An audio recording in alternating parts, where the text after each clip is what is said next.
Welcome to the 2017 Annual Meeting and Education Day. While we were sorry that Minister Jasek was unable to attend the annual meeting in person this year, we appreciate her video greeting. We're honored that she took the time to speak with us today, and we're grateful for the many ways that she supports the work of the college. 2016 has been a transformative period for the college. If the college's history can be seen as a story, then 2016 was a year marked by continued change. Change. We've all been affected by it. On a more global scale, technological disruption has become the norm. Closer to home, we've seen the introduction of new legislation, which has led us to re-examine our practice as social service workers and social workers. In 2016, the college also introduced its new strategic plan, which will help us to continue to further our public protection mandate. Indeed, the idea of change was a contributing factor to the theme of this year's Annual Meeting and Education Day, Rethinking Social Justice on the Path to Change. And we're very pleased to have Dr. Peter Menzies as our keynote speaker this morning. For his presentation, Dr. Menzies will build on the AMED theme, drawing upon his extensive work with First Nations communities in Ontario. Dr. Menzies will share how social work interventions have been used to address social policy gaps. He'll set out the importance of helping professionals in mitigating these gaps by supporting individuals, families, and communities in developing resilience in the midst of changing political and social relationships between Indigenous peoples and the governments of Canada. We're so pleased to have Dr. Menzies to talk about this most pressing need for change. In the afternoon, we'll continue exploring the theme of social justice and change with what we know will be highly informative breakout sessions covering many aspects of social work and social service work practice. These sessions will highlight our members' important work with their clients, including families, children, and the elderly. We'll look at strategies for addressing anti-gay language in middle schools and other settings, the role of men and boys and how that plays into preventing gender-based violence, how to address post-traumatic guilt, and much more. You'll have each chosen 2 breakout sessions to attend today. However, you'll also have the opportunity to review other sessions of interest, as most of our presenters' PowerPoint presentations and audio will be made available on the college website following the event. As Registrar of the college, it's my responsibility this morning to provide a snapshot of the college's 2016 operational activities. The operations of the college are guided by our legislative mandate, as well as policy directions approved by Council. The accomplishments that I will report today are the result of the hard work of all college staff and guided by a very capable management team. I'd like to begin by commenting on the college's finances as reported in the annual report and by our auditor, Ms. Talia Rubin of Crowe-Soberman. As you can see, the college continues to be in a stable financial position. We're mindful of the fact that we're in a new time with respect to the budget.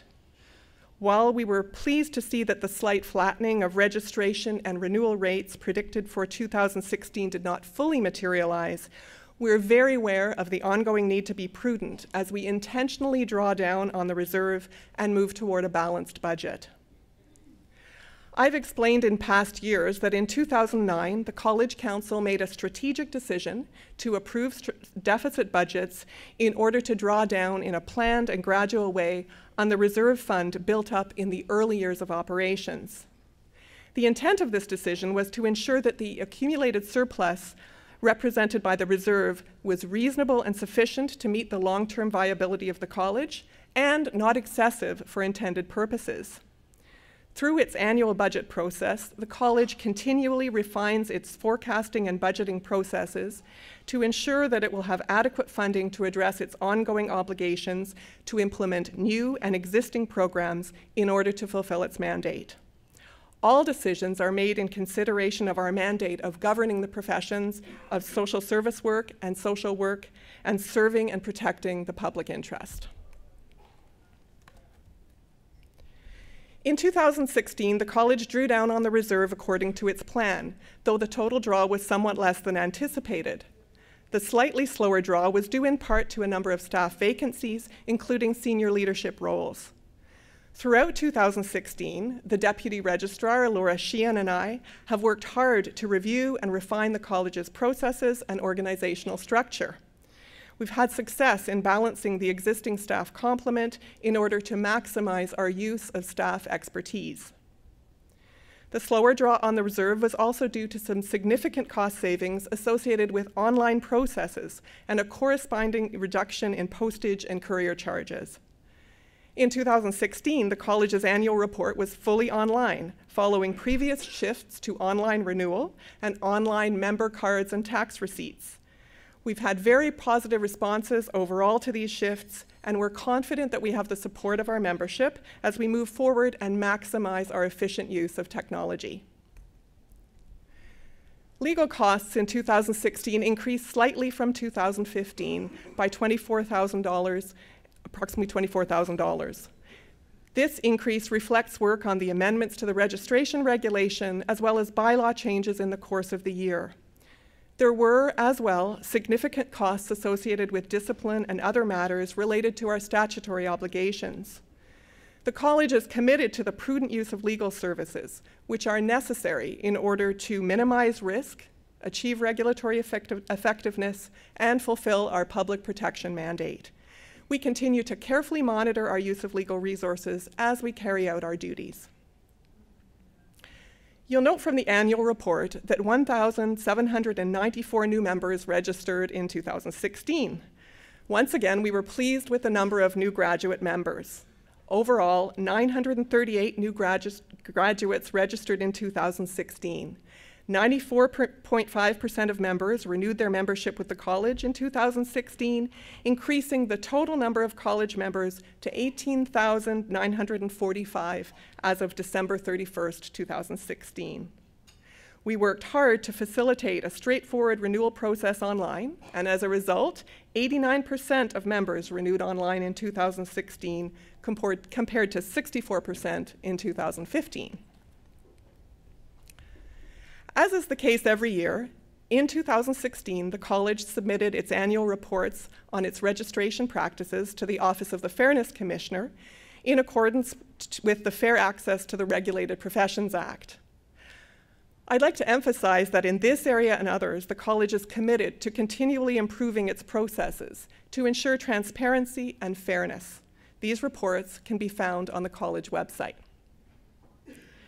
In 2016, the college devoted a great deal of energy to proposed amendments to the registration regulation, which were submitted to the Ministry of Community and Social Services in April 2016. The proposed amendments eliminate the provisional class of certificate of registration and create a retired class of certificate of registration, among other things. Seeking amendments to regulations can be a lengthy and time-consuming process.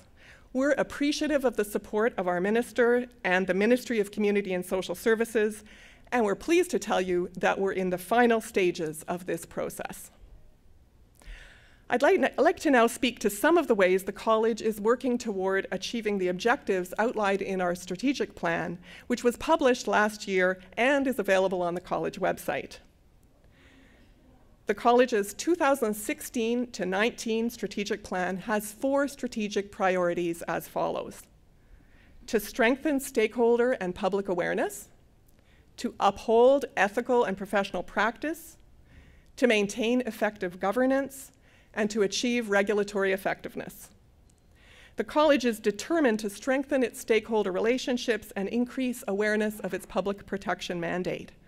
As the President mentioned earlier, the college reached out to various stakeholders in 2016, including members, employers, educators, students, and the general public. And though we're happy with our efforts, we expect to do more in the years ahead.